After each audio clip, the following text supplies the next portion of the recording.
Welcome to JD Clips. Please enjoy the short versions of our famous videos and keep learning. And don't forget to subscribe.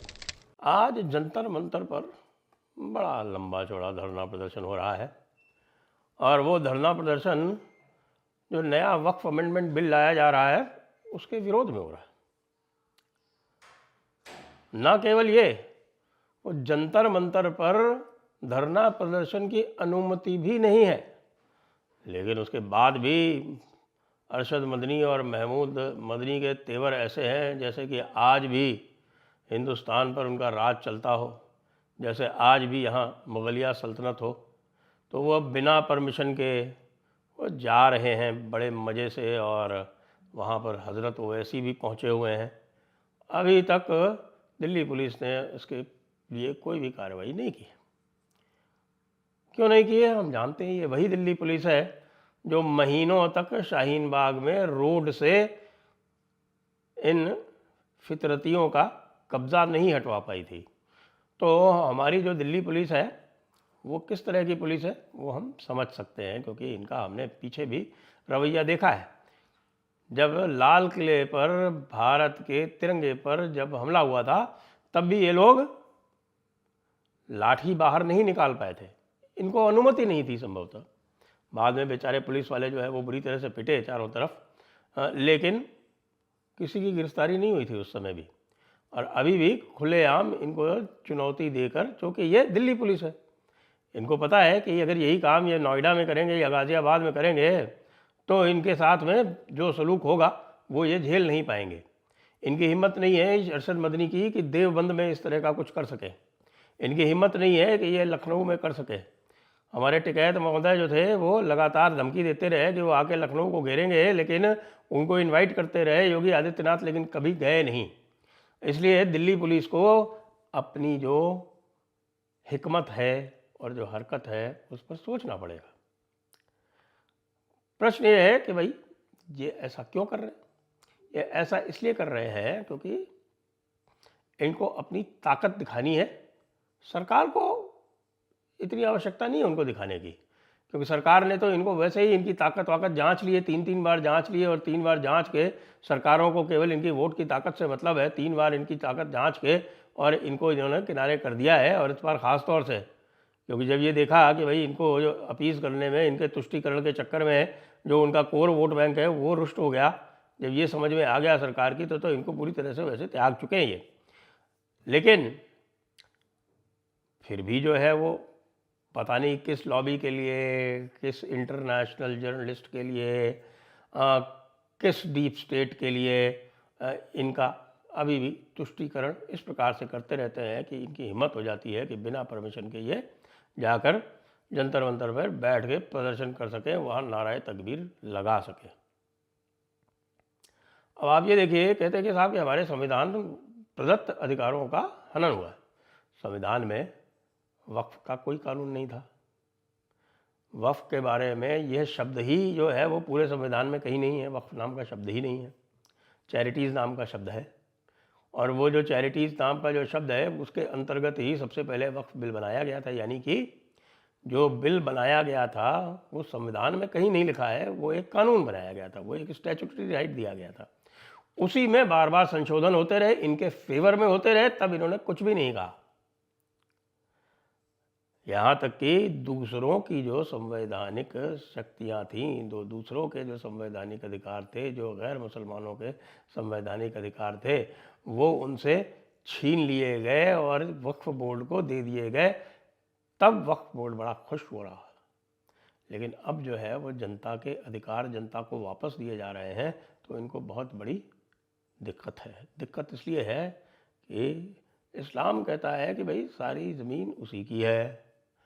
इस्लाम ये कहता है कि पूरी ज़मीन पर उसको कब्ज़ा करना है, ये उसका स्टेटेड ऑब्जेक्टिव, उसका घोषित उद्देश्य है।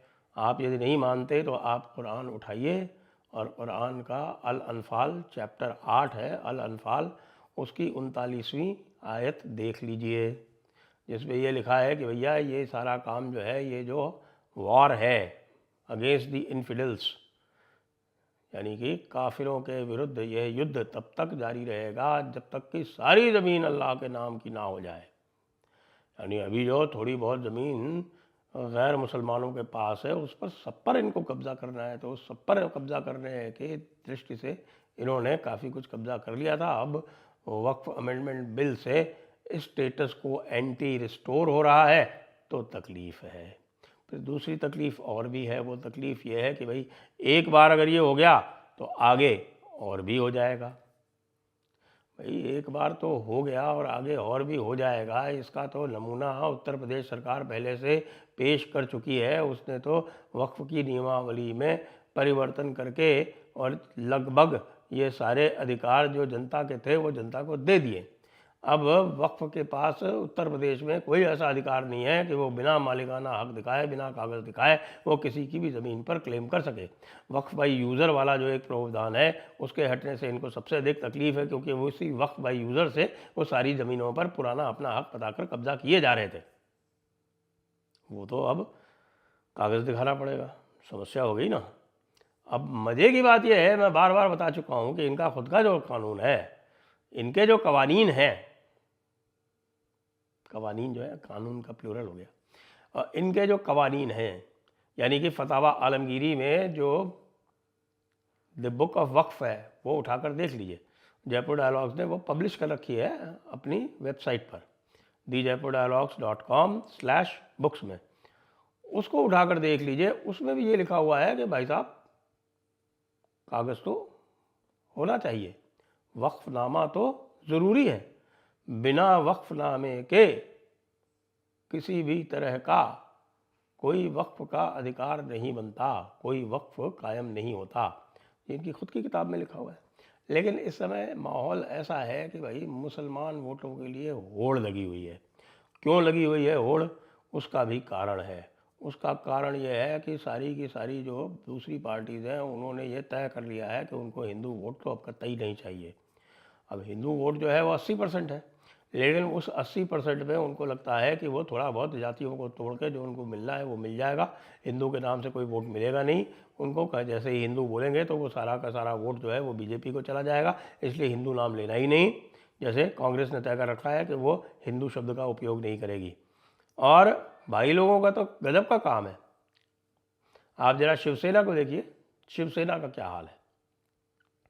शिवसेना के संजय राउत ने आज ये कहा कि साहब कि ये औरंगज़ेब का जो स्मारक है वो तो शौर्य का प्रतीक है और वो कतई औरंगज़ेब के और अफजल खां के विरोध में नहीं है।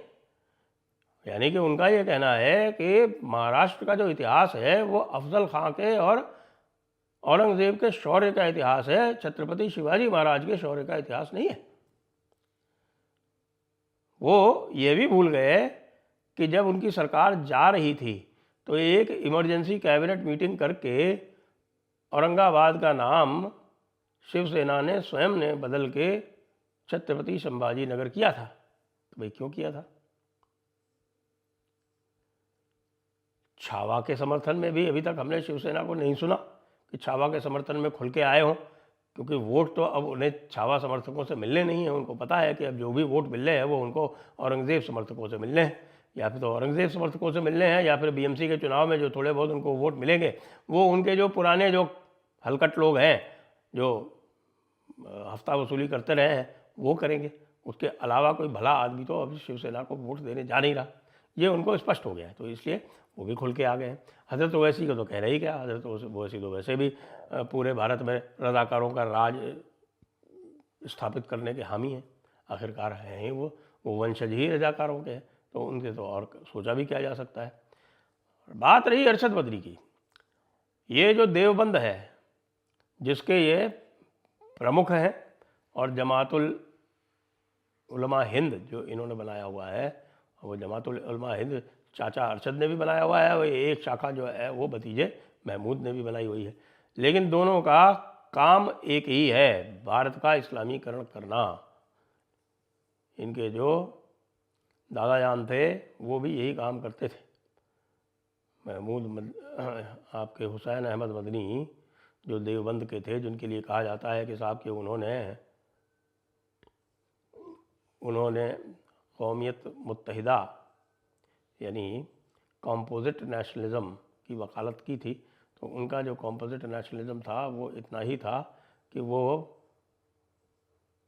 बर्रे सग़ीर को यानी भारतीय उपमहाद्वीप को विभाजित करने के पक्ष में इसलिए नहीं थे क्योंकि उनको ये लगता था कि भाई अगर पाकिस्तान अलग बन जाएंगे तो हिस्से उसके अलग हो जाएंगे, जो तीसरे हिस्से को इस्लामी बनाने में बड़ी दिक्कतें आएंगी, जो कि लगभग सही सिद्ध हो रहा है। जिस प्रकार से अभी सनातन चेतना का संचार हो रहा है उसको देख के सारे के सारे सकते में हैं, जो अभी हमने महाकुंभ में देखा या जो हम काशी वृंदावन मथुरा और अयोध्या में देख रहे हैं और जिस प्रकार से संभल में हमने देखा है। तो वो जो एक हिंदू चेतना के रूप में राष्ट्रीय चेतना का संचार हो रहा है, प्रसार हो रहा है, प्राकट्य हो रहा है, उसको देख के न केवल मुस्लिम आलिम उलमा अपितु उनके वोटों पर निर्भर पार्टियां सभी की सभी सकते में हैं। और इसीलिए आप देख रहे हैं कि यह प्रदर्शन, इल्लीगल प्रदर्शन, अवैध प्रदर्शन, बिना परमिशन के प्रदर्शन ये हो रहा है, होने दिया जा रहा है। हम अब आशा कर रहे हैं कि शीघ्र इस वक्फ बिल को इंट्रोड्यूस करके और इसको पारित कराया जाए, नहीं तो संकेत बहुत गलत जाएंगे। जय हिंद, जय भारत, वंदे मातरम।